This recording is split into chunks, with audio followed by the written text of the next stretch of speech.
आज जयपुर सिटी के जो नाहरगढ़ सेंचुरी है उसके चारों तरफ इको सेंसिटिव जोन के बारे में मैं आपसे बातचीत करूँगा और उसके बारे में जो भी जानकारी है वो शेयर करूँगा। भारत सरकार का संस्थान है ministry of environment, forest and climate change. इसने एक नोटिफिकेशन जारी किया है 8 मार्च 2019 को नाहरगढ़ सेंचुरी के लिए, जिसमें कि इसके चारों तरफ का करीब 79 square kilometre area eco sensitive zone के फॉर्म में क्रिएट किया गया है। इसका मकसद ये होता है कि जो भी प्रोटेक्टेड एरियाज़ हैं, सेंचुरीज़ हैं, नेशनल पार्क्स हैं, उसके चारों तरफ का जो फ्रेजाइल इकोसिस्टम है उसको प्रोटेक्ट किया जाता है इको सेंसिटिव जोन के फॉर्म में, और उसके चारों तरफ का एरिया को नोटिफिकेशन के ज़रिए गवर्नमेंट जारी करती है। लेकिन ये जो इको सेंसिटिव जोन है ये सभी प्रोटेक्टेड एरियाज़ के लिए अलग अलग होता है। ये ज़रूरी नहीं है कि नाहरगढ़ सेंचुरी के लिए जो इको सेंसिटिव जोन है वो सरिस्का जो सेंचुरी है उसके बारे में भी उसी तरह का हो। तो सब उन परिस्थितियों को एनालिसिस करके और फिर ये नोटिफिकेशन जारी होता है, जिसमें कि जहाँ पर क्योंकि कई सेंचुरीज़ हैं वो सिटीज़ के नज़दीक हैं और काफ़ी कुछ हैबिटेशन है उनके आसपास सेटअप है, तो उन जो हैबिटेशन है उनको छोड़ करके और जो खाली एरिया है जिसमें फॉरेस्ट है या वाइल्ड लाइफ है या उसका मूवमेंट है, तो उनको इस इको सेंसिटिव के लिए में लिया जाता है। जैसे नाहरगढ़ की बात करें तो नाहरगढ़ की जो पूर्वी, दक्षिणी और वेस्टर्न जो सीमा है उसमें ये इको सेंसिटिव की जो लाइन है वो ऑलमोस्ट उसके सेंचुरी लाइन के पैरेलल है।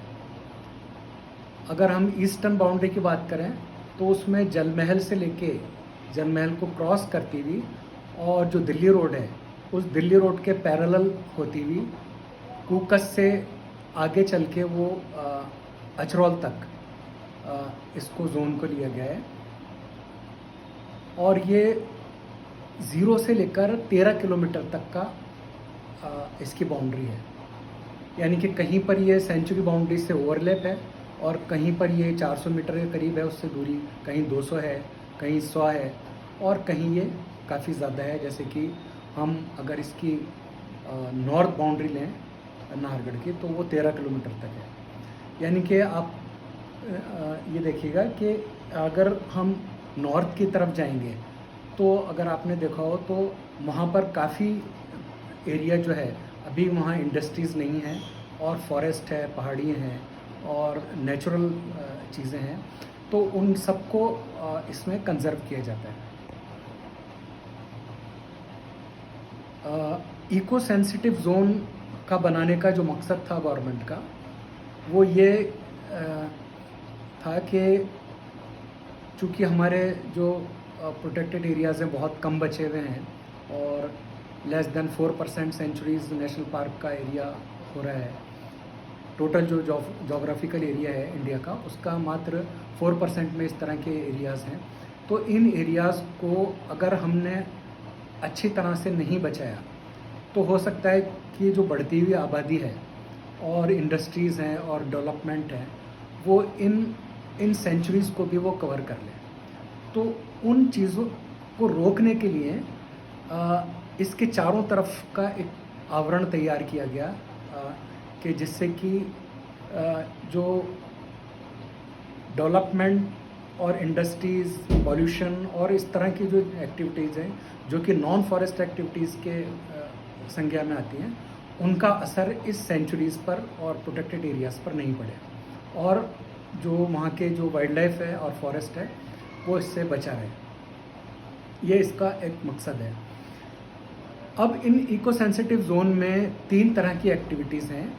एक तो प्रोहिबिटेड एक्टिविटीज़ हैं दूसरी रेगुलेटेड हैं और तीसरी परमिटेड है। तो जो प्रोहिबिटेड हैं, यानी कि इस तरह की एक्टिविटीज़ जिनको आप नहीं कर सकते, उनमें जैसे मान लीजिए ये माइनिंग है, तो commercial mining eco sensitive zone में बैन है। इसके अलावा कोई बड़ी इंडस्ट्रीज़ है वो भी आप इसमें नहीं लगा सकते। यानी कि कुल मिला के देखें तो ऐसी एक्टिविटीज़ को बैन किया गया है जिससे कि वाइल्ड लाइफ और फॉरेस्ट पर विपरीत प्रभाव पड़ता हो। इसके बाद आती है रेगुलेटेड एक्टिविटीज़। तो रेगुलेटेड एक्टिविटीज़ में वो एक्टिविटीज़ हैं जिन्हें हम विनियमित कर सकते हैं, गवर्नमेंट विनियमित करती है। इसके लिए अलग से एक मॉनिटरिंग कमेटी भी बना रखी है और जोनल मास्टर प्लान भी बनता है इसमें। और उसमें रेगुलेटेड में जो जैसे खेती बाड़ी है, कोई ऑर्गेनिक फार्मिंग है, या कोई वाटर हार्वेस्टिंग स्ट्रक्चर है, रेन वाटर हार्वेस्टिंग है, तो इस तरह की, या नर्सरी आप लगाना चाहते हैं, तो ये एक्टिविटीज़ को प्रमोट किया जाता है। ये प्रमोटेड एक्टिविटीज़ हैं। जबकि तो इस तरह की जो एक्टिविटीज़ हैं